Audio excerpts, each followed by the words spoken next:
Ever wondered where the humble piece of toast came from? While toasting bread goes back to Roman times, it only became popular when Elmer Klein introduced the US to the wonder of pre-sliced bread and coined the expression, "That's the best thing since sliced bread." Though originally from Austria, it was the French that made croissants a national dish by baking with puff pastry. The Industrial Revolution saw the first steam mill built in London in 1779 and made mass production of flour possible to bakers throughout the British Isles.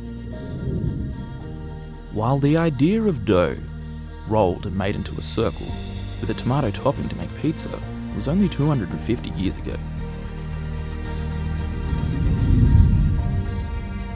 Travelling back further, it was the ancient Greeks that introduced bread throughout Europe.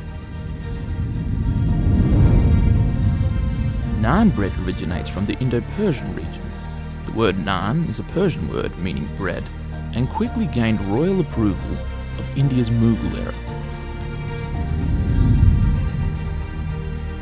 And well before pizza was delivered, the Etruscans in ancient Italy made pasta from flattened wheat.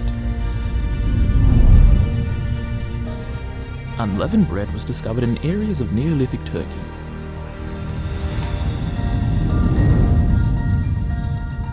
But going back even further, charred crumbs of wild wheat flatbread from Natufian hunter-gatherers in Jordan were discovered.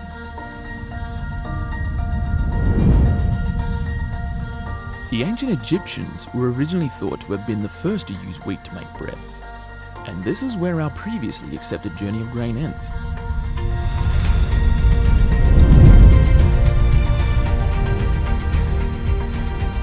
But a recent discovery has changed everything we thought we knew. An old grinding stone with starch in it was discovered in the Northern Territory of Australia and has been dated at 65,000 years old. That's double the length of time of any other known evidence of milling flour in history. Compelling evidence that Indigenous Australians were the first bakers in the world, and that their innovation back then preceded tens of thousands of years of food culture, leading all the way to that piece of toast you enjoyed for breakfast this morning.